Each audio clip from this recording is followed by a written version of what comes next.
आज हम शुरुआत करते हैं मानव में लैंगिक जनन के बारे में।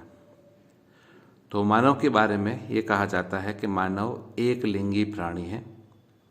इसका तात्पर्य है कि मानव में नर अलग होता है, मादा अलग है। नर यानी पुरुष, मादा यानी स्त्री। तो यहाँ पर नर और मादा दोनों अलग अलग होते हैं, अतः मानव को कहा जाता है कि मानव एक लिंगी प्राणी है। बोर्ड के ऊपर दिखने वाले जो नोट्स हैं इन्हें आप अपनी कॉपी में उतार लें। इससे आपको फ़ायदा होगा कि परीक्षा के अंदर इसी प्रकार से प्रश्न पूछे जाते हैं। प्रत्येक नई लाइन से एक नया प्रश्न बनता है, उसी का वह उत्तर दिया हुआ है कि मानव एक लिंगी प्राणी है। मानव नर और मादा दोनों अलग अलग होते हैं। इसलिए अब अगर हम बात करें मानव के बारे में, तो मानव के अंदर बाहरी लक्षणों के आधार पर हम पहचान सकते हैं कि नर कौन है, मादा कौन है। इसको हम कहते हैं लैंगिक द्विरूपता कहते हैं। तो मानव के अंदर लैंगिक द्विरूपता पाई जाती है, और यह लैंगिक द्विरूपता किस कारण होती है, तो यह हमें पता होना चाहिए कि यह लैंगिक द्विरूपता उनके गौण लैंगिक लक्षणों के कारण होती है। हम बाहरी लक्षणों के आधार पर आसानी से पहचान लेते हैं कि लड़की कौन है और लड़का कौन है। बाल्यकाल में लड़के और लड़कियां इन दोनों के अंदर समान रूप से शारीरिक वृद्धि होती है। अगर हम 5 या 6 साल के बच्चे को या 7 या 8 साल के लड़के और लड़की दोनों को एक ही प्रकार की ड्रेस पहनाएं, एक ही प्रकार के कपड़े पहनाकर ले जाएं, तो कोई भी व्यक्ति पहचान नहीं पाता है कि इनमें लड़का कौन है और लड़की कौन है। उसका कारण है कि दोनों के अंदर एक ही प्रकार से शारीरिक वृद्धि होती है सामान्य तौर पर।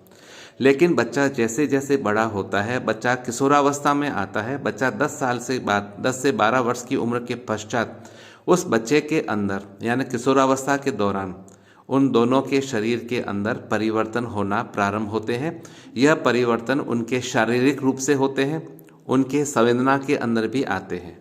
तो किशोरावस्था जब प्रारंभ होती है यानी 10 से 12 वर्ष की उम्र के पश्चात दोनों का शारीरिक सौष्ठव जो होता है वो बदल जाता है। यानी उनकी जो आकारिकी होती है, शरीर का जो आकार होता है, उस आकार में परिवर्तन होना शुरू हो जाते हैं। जैसे लड़कों के अंदर जब किशोरावस्था आती है तो उनके कंधे का क्षेत्र, सीने का क्षेत्र जो होता है वो बलिष्ठ हो जाता है, जबकि लड़कियों के अंदर कमर का हिस्सा जो पेल्विक पोर्शन होता है वह बड़ा होना प्रारंभ होता है। तो इनके अंदर शारीरिक अनुपात में परिवर्तन होते हैं, नए लक्षण प्रकट होते हैं, और दोनों की संवेदनाओं के अंदर भी परिवर्तन आते हैं।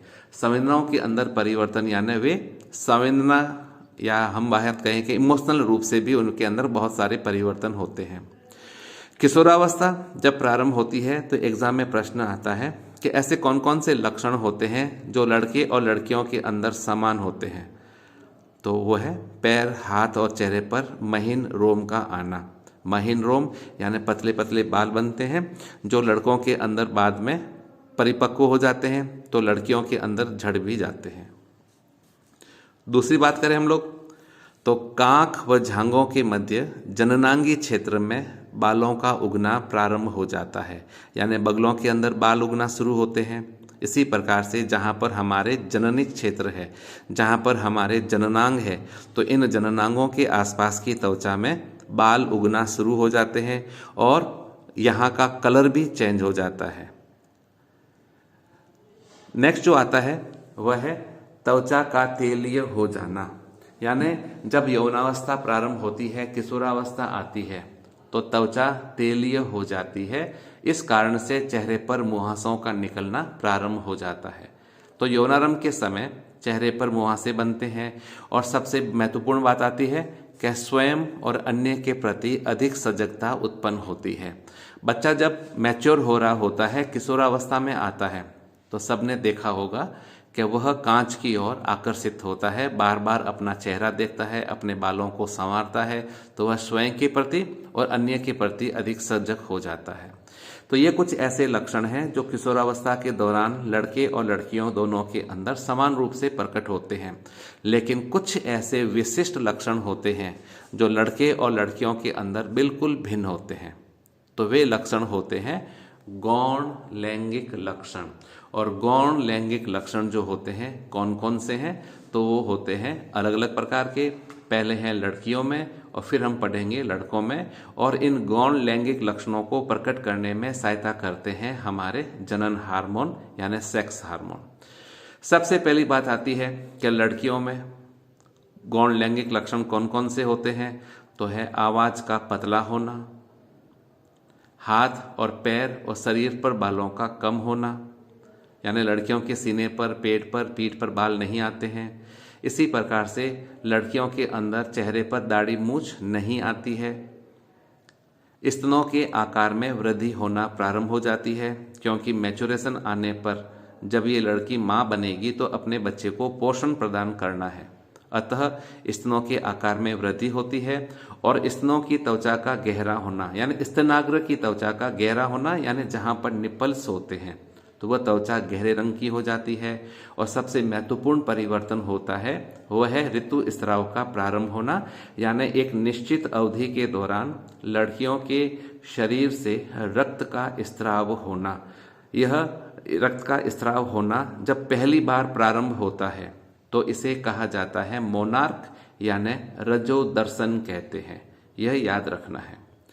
लड़कों के अंदर जब गौण लैंगिक लक्षण प्रकट होते हैं तो लड़कों में गौण लैंगिक लक्षणों को प्रकट करने में सहायता करता है टेस्टोस्टेरोन हार्मोन। और इसके अंदर है आवाज का भारी होना या आवाज का फटना, चेहरे पर दाढ़ी मूछ का आना, हाथ और पैर तथा सीने पर बालों का उगना, दिव्या स्वप्न और रात्रि के अंदर शिशन वर्धन के कारण ऊर्ध्व हो जाना, यानी जो शिशन है, जो नर जननेंद्रिय है, उस नर जननेंद्रिय का खड़ा हो जाना, कड़ा हो जाना, बड़ा होकर ऊर्ध्व स्थिति में आना। इसके अलावा विपरीत लिंगी प्राणी के साथ में आकर्षण होना, ये कुछ ऐसे लक्षण होते हैं जो लड़कों के अंदर प्रकट होते हैं। तो ये कुछ ऐसे लक्षण हैं जिसके आधार पर हम लड़के और लड़कियों को आसानी से बाहरी लक्षणों के आधार पर पहचान सकते हैं। ये सारे लक्षण लड़के और लड़कियों में उत्पन्न होते हैं तो यह कई वर्षों से धीमी गति के द्वारा, मंद गति के द्वारा उत्पन्न होते हैं। अब स्तन ग्रंथियों का जो विकास हुआ है सभी के अंदर समान रूप से हो ऐसा कोई जरूरी नहीं है। शिशन का जो आकार है सभी के अंदर समान रूप से बड़ा हो ऐसा कोई जरूरी नहीं होता है। तो यह मानव के लैंगिक जनन से संबंधित कुछ सामान्य बातें थी जिसके बारे में परीक्षा में प्रश्न पूछते हैं।